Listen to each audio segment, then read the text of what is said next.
시편 1편 1절로 3절의 말씀을 가지고 당신의 삶에 무엇이 기준입니까? 당신의 삶에 무엇이 기준입니까? 라는 제목으로 이 시간 하나님의 말씀을 나누고자 합니다. 요즘 우리가 살고 있는 이 시대를 가만히 들여다보면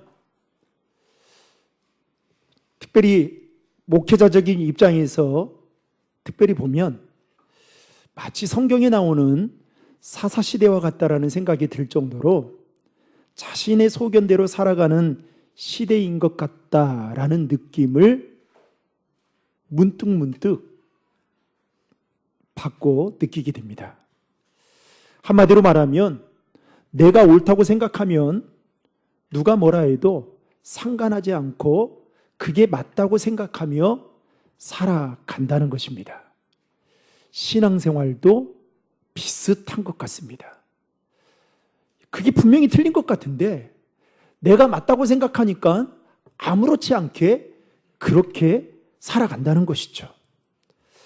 여러분, 하나님이 아닌 자기 자신이 중심이 되어 살아가는 사람들에게 몇 가지 나타나는 문제점들이 있습니다.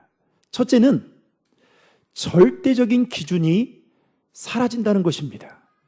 쉽게 말하면 내가 옳다고 생각하는 것이 기준이 되다 보니 진리나 도덕 같은 것들이 뒷전으로 미뤄지는 일들이 있다라는 겁니다. 둘째는 하나님이 아닌 자기 자신이 중심이 되어 살아가는 사람들에게서 나타나는 두 번째 현상은 개인주의와 이기주의로 인해 공동체성이 약화되어 가고 있다는 겁니다. 나만 잘 되면 그만이고 나만 은혜 받으면 되고 자기 만족과 성공이 가장 중요하다라고 여긴 나머지 협력보다 경쟁, 배려보다는 자기 자신의 이익을 더 우선시하며 살아갑니다. 한 가지 예를 든다면 내가 조금이라도 불편하면 바로 어떻게 하느냐? 민원을 넣는 겁니다. 자기 자신만 생각하는 거예요. 셋째는 도덕적인 행위와 책임의 피가 늘어납니다. 오로지 자신에게 유리한 방법으로 도덕과 법을 해석하고 그리고 사회적인 책임을 지기보다는 자기 합리화로 나 몰라라 하는 경우들이 많아집니다. 마지막 네 번째는 하나님이 아닌 자기 자신이 중심이 되어가는 사람들에게는 나타나는 현상은 영적인 무관심이 깊어집니다. 자기 자신이 중심이 되어 사는 사람은 하나님이 자신의 삶의 주인이 되지 않을 뿐만 아니라 종교라는 것을 그저 내게 유익이 되면 취하고 불편하면 버리는 소비재처럼 여긴다는 것입니다. 이런 사람들에게 나타나는 현상은 이들은 교회는 오랫동안 다녔는데도 불구하고 열심히 예배는 드리는데도 불구하고 삶의 자리에서 신앙의 영향력이 거의 없다는 것입니다. 조금 더 가장되게 말을 하면 이런 사람들에게 있어서 종교는 그저 자기 기호에 따라 선택하는 취미나 문화활동처럼 여기다 보니 이들은 절대라는 말을 싫어하고 또 그 말을 듣는 것을 매우 불편해합니다. 그래서 신앙생활 하다 보면 이거는 절대입니다. 이걸 싫어한다는 거예요. 그런데 여러분, 오늘 우리가 함께 나눌 시편 1편의 말씀은 이런 시대에 우리에게 정말 중요한 답을 주고 있습니다. 특별히 오늘 본문에 보면 복 있는 사람과 악인을 대조하면서 복 있는 사람이 어떠한 사람인지를 오늘 본문에서 말해주고 있는데요. 여러분 1절의 말씀을 우리 다 함께 읽겠습니다. 복 있는 사람은 악인들의 꾀를 따르지 아니하며 죄인들의 길에 서지 아니하며 오만한 자들의 자리에 앉지 아니하고. 아멘. 복 있는 사람은 악인들의 꾀를 따르지 않는다라고 말하고 있습니다. 즉 악인들의 꾀를 따르지 않는다라는 이 말은 그들의 충고나 그들의 삶의 방식을 따르지 않는다는 겁니다. 한마디로 말하면 적당하게 타협하지 않겠다라는 거죠.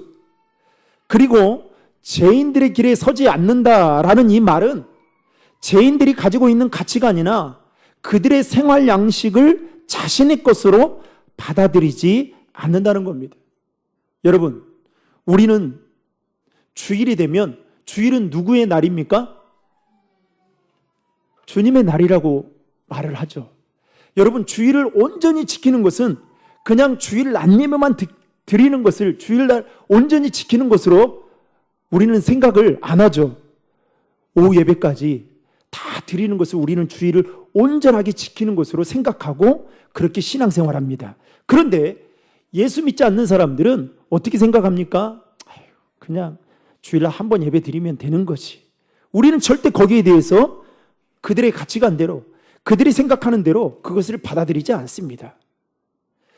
게다가 오만한 자는, 여기서 오만한 자는 누구를 이야기하느냐? 하나님을 멸시하거나 하나님의 말씀을 모독하는 자를 가리키는데, 여러분 중요한 것은 복 있는 사람은 어떻게 살지 않는다고요?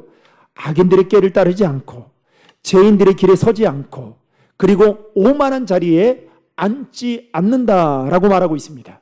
여러분, 그렇다면 복 있는 사람은 왜 이렇게 살 수 있는 걸까요? 삶의 기준이 확실하기 때문입니다. 여러분, 삶을 살아가면서 기준이 없는 사람들은 마치 바람에 이리저리 흔들리는 갈대처럼 살아갑니다.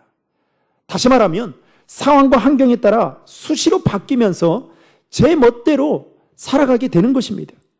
그래서 시편 기자는 오늘 본문 4절 말씀에 보면 이런 사람들을 가리켜서 뭐라고 설명하고 있느냐?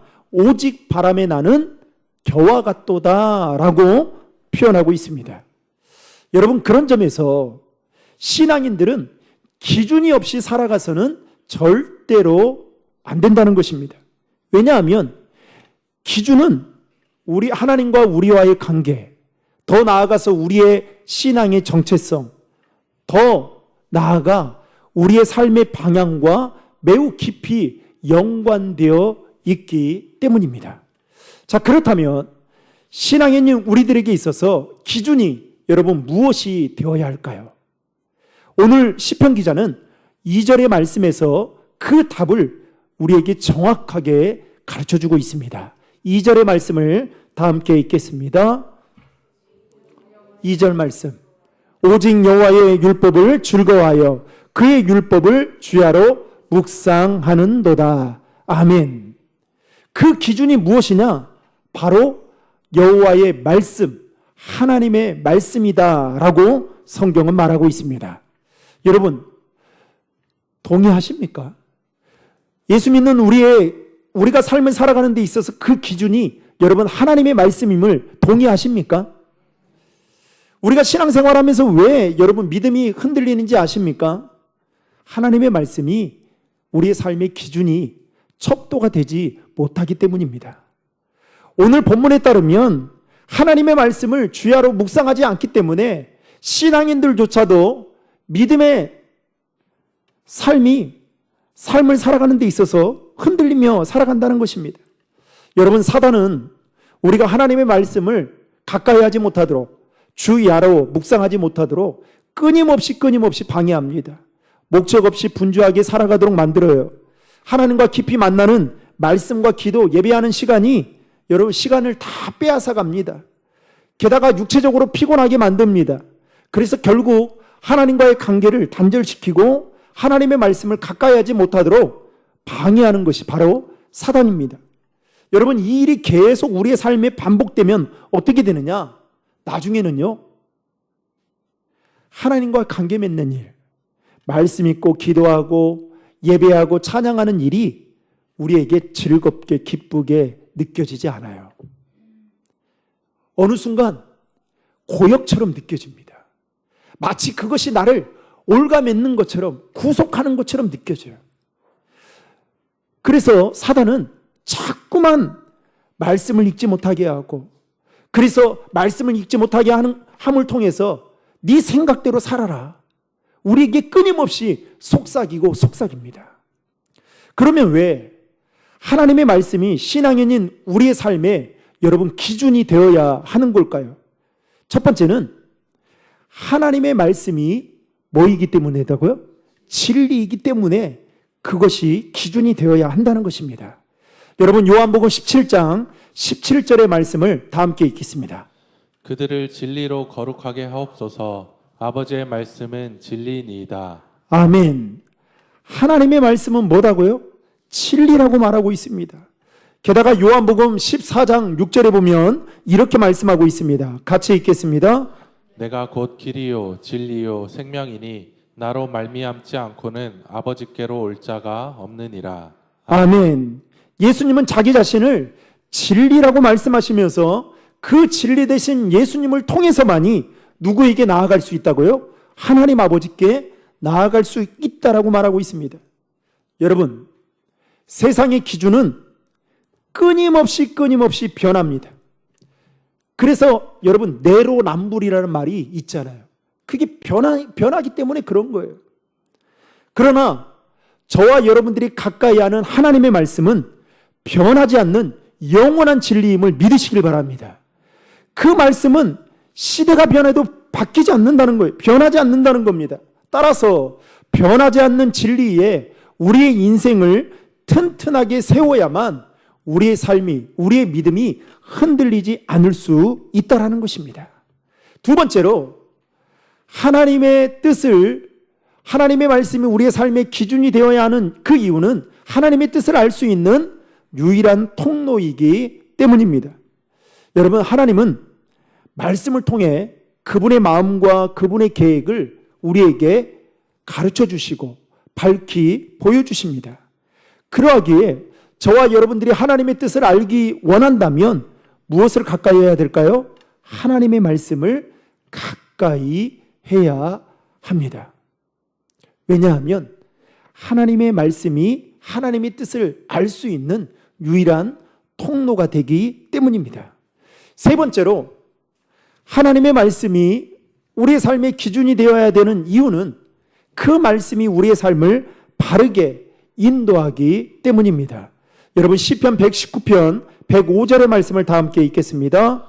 주의 말씀은 내 발의 등이요 내 길의 빛이니이다. 아멘. 우리가 너무나도 잘 알고 있는 말씀이죠.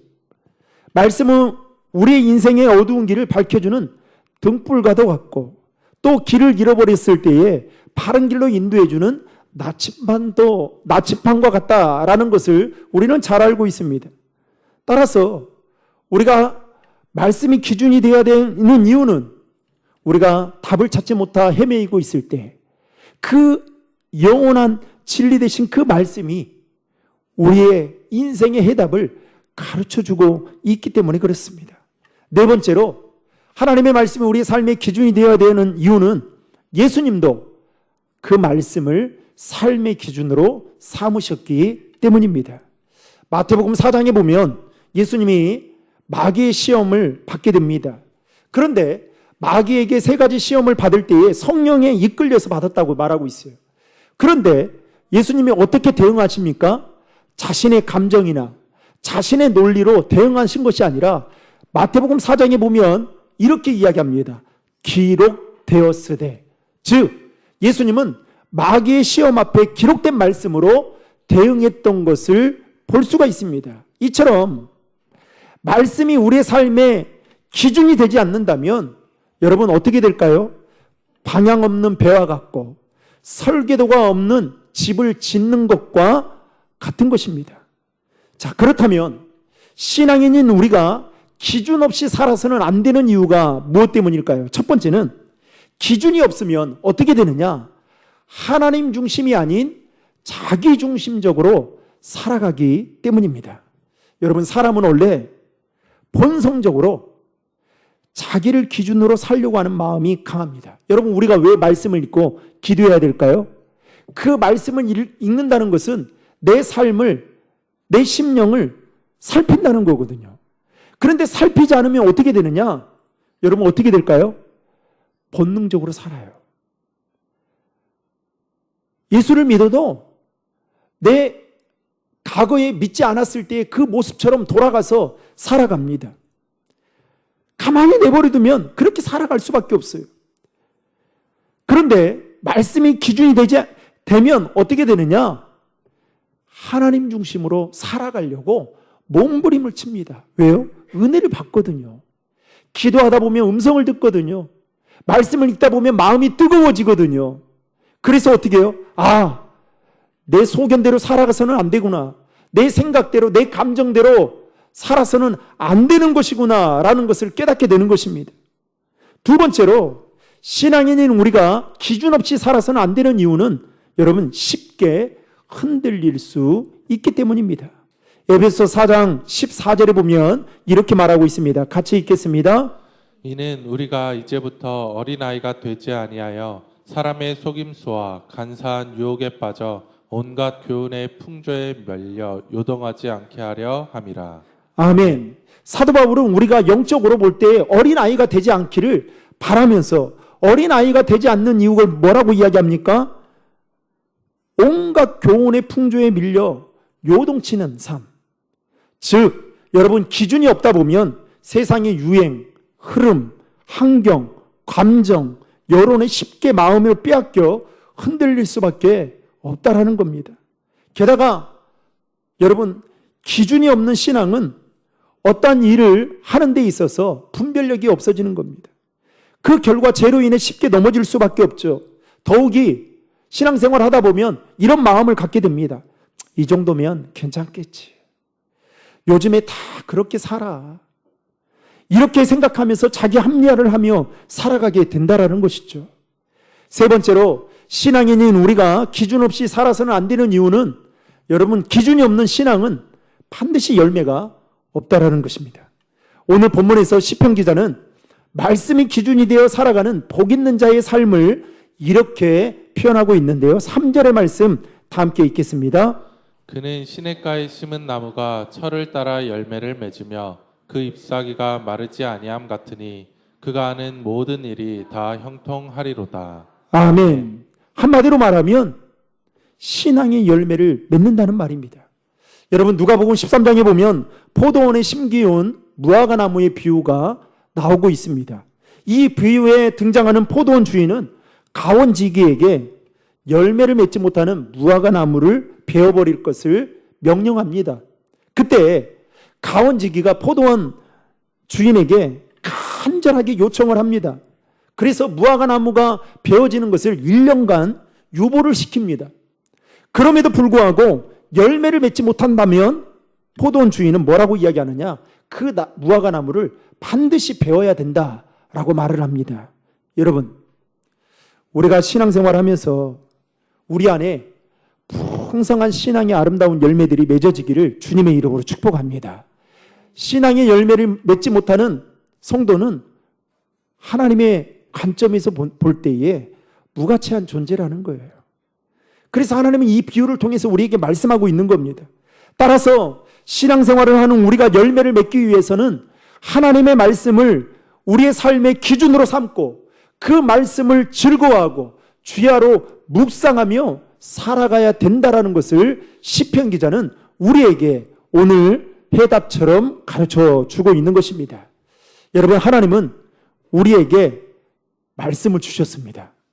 하나님은 그 말씀으로 이 세상을 창조하셨고 이 세상을 다스리시고 운행하시고 그리고 그 말씀대로 이루어 가시는 분이십니다. 따라서 우리는 이 사실을 알고 하나님의 말씀을 우리의 삶의 기준으로 삼고 매일매일마다 하나님의 말씀을 묵상하며 그 말씀대로 살아가도록 노력해야 한다는 것입니다. 특별히 중요한 일을 결정할 때 우리 인생 안에 크고 작은 문제들이 있을 때 하나님의 말씀에 귀를 기울이고 그 말씀 안에서 무엇을 찾아야 되느냐? 해답을 찾아가야 된다는 것입니다. 여러분, 오늘날 많은 사람들이 기준 없이 살아가는 것을 자유라고 착각하며 살아가고 있습니다. 그래서 자기가 좋으면 하고 싫으면 하지 않는 즉 삶의 기준이 오로지 자기 자신이 되어 살아가는 사람들이 있습니다. 저도 저희 집사람하고 20년 넘게 살았는데요. 여러분, 부부간에도 기준이 있어요. 서로 지켜야 될 룰이 있어요. 그 룰을 침범하면 어떻게 되느냐? 크게 싸울 수밖에 없습니다. 저는 그 기준을 넘지 않으려고 여러분들도 마찬가지, 여러분들이 생각하는 그 기준점이 있을 거예요. 그 기준을 아무리 마음이 불쾌해도 그 선을 넘어서는 큰일 나죠. 마찬가지입니다. 우리가 신앙생활을 하는 데 있어서 여러분 무엇을 기준으로 삼고 살아가느냐, 이것은 대단히 중요한 일이라고 생각됩니다. 한때 패스트푸드로 성공을 추구하던 30대 남성이 있었습니다. 그는 단기간에 빨리 부자가 되기 위해서 성공을 추구하다가 어느 순간부터 편법을 사용하기 시작했습니다. 결국에는 어떻게 됐느냐? 법적인 문제로 인해서 감옥에 가게 되었습니다. 그리고 교도소 안에서 그는 목사님의 설교를 듣고 눈물을 흘리면서 목사님 앞에서 이렇게 고백했습니다. 목사님, 제 삶을 돌아보니 제가 이렇게 된 것은 전적으로 제 인생에 기준이 없었기 때문입니다. 아니, 그 기준은 바로 저였습니다. 그것이 제 인생의 가장 큰 실수였습니다. 라고 고백했다고 합니다. 말씀을 맺겠습니다. 사랑하는 신도림 중앙의 성도 여러분, 오늘 본문에서 복 있는 사람의 가장 큰 특징은 바로 그의 삶의 기준이 말씀이었다는 것입니다. 그 말씀이 삶의 기준이 되었기 때문에 그는 수많은 선택의 갈림길에서도 흔들리지 않고 바른 길을 걸어갈 수 있었던 것입니다. 여러분, 지금 우리가 살고 있는 이 세상은 그야말로 급속도로 변하고 있습니다. 그러다 보니 신앙인들조차도 여러분 삶의 기준이 이리저리 흔들릴 정도로 위협을 받고 있습니다. 이러한 때에 오늘 말씀의 제목처럼 우리의 삶의 기준은 무엇인지 다시 한번 재점검해 볼 필요가 있습니다. 바라기는 하나님의 말씀이 저와 여러분들의 삶의 기준이 되기를 주님의 이름으로 축복합니다. 그리고 그 기준이 되는 그 말씀을 여러분 즐거워하고 주야로 묵상함을 통해서 하나님은 시냇가에 심은 나무처럼 철을 따라 열매를 맺게 해주셨던 그 은혜가 저와 여러분들 가운데에도 충만하게 있기를 주님의 이름으로 축복합니다. 여러분, 세상 사람들은 대세 따라 살아갑니다. 세상 사람들은 그것이 시대에 뒤떨어지지 않는 것이고 우리의 삶의 질을 높여줄 것이다라고 생각합니다.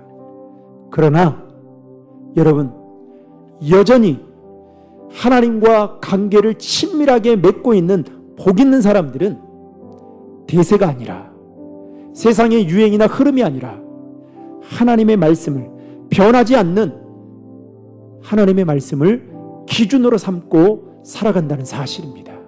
저는 바라기는 우리 신도림 중앙의 모든 성도들이 세상은 급속도로 변화된다고 할지라도 저와 여러분들이 기준점으로 삼고 있는 그 기준, 그것이 바로 하나님의 말씀이 되기를 바라고, 그 기준점이 어떠한 상황 속에서도 흔들리지 않고 그 기준되는 그 말씀을 붙잡고 살아감을 통해서 여러분 신앙의 아름다운 좋은 열매 많이 맺어 하나님 앞에 영광 올려드리는 저와 여러분 모두가 될 수 있기를 주님의 이름으로 축원합니다.